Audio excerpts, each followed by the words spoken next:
Thanks, guys. I'm here in case anyone was wondering what it would look like if the rat from Ratatouille had a love child with the chef from Ratatouille.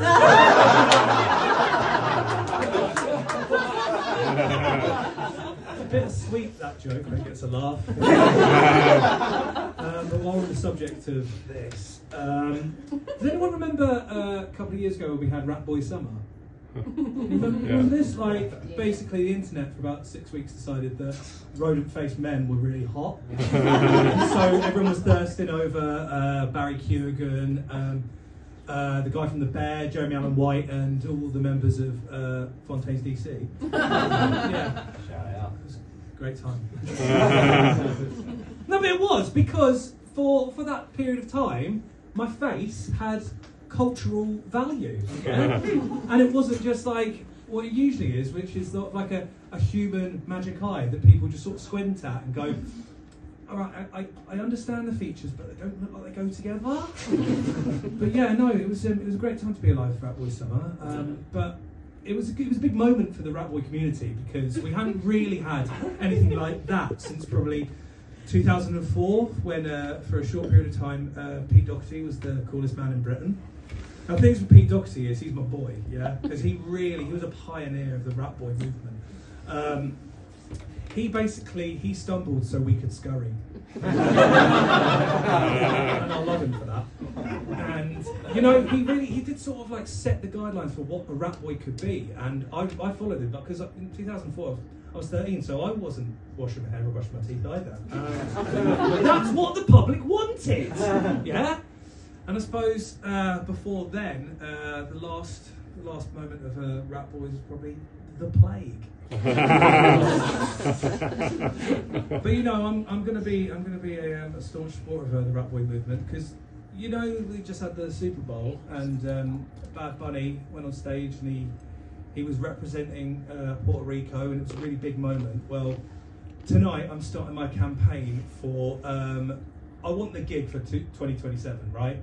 So I'm going to get me, Doherty, Matty Healy, and the weird one from One Direction, and we're going to form a super group, and we're gonna put Rat Boys back on the map where they belong, yeah.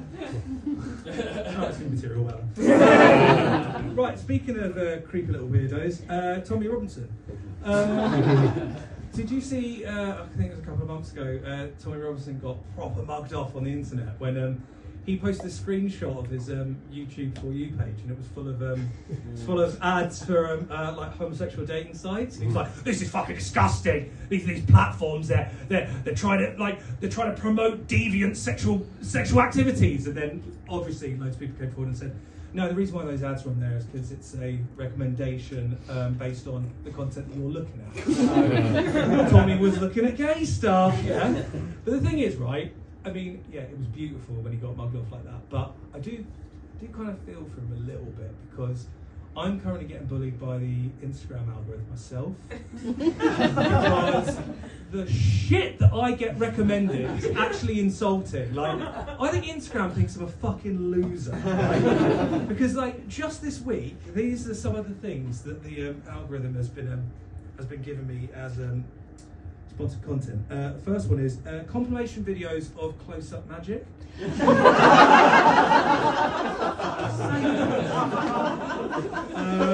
And then the other one was an ad for a book teaching you how to talk to women. No, not how to chat women or any dating etiquette. How to talk to women. Instagram doesn't think I know how to talk to women. For fuck's sake. And then finally, the last one. This is really shameful. It was a service that makes bespoke trousers for men with short legs and big arms. What the hell is that? I'm getting bullied by Instagram. They're trying to turn me into an incel here, yeah? Where does it end? Am I going to get like adverts for female body inspector t-shirts and samurai swords? It's absolutely outrageous. But right, okay, yeah, I've got to go soon. But I've been going to a lot of gigs recently, and they're quite confronting for me, because I'm exposed to my Ghost of Christmas Future, that being the Six Music Dad. Now, do you know the Six Music Dad? It's basically these guys who are obsessed with music, they buy all the merch, they go to all the gigs, but they fucking hate going to gigs, right? And it's probably because they're surrounded by the youth or whatever. But basically, I've got an impression of a Six Music Dad, so I'm going to leave you with you. Right.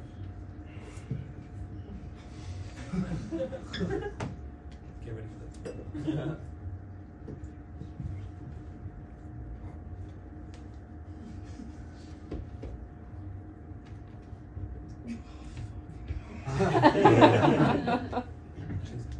How much? I've been like Bryans.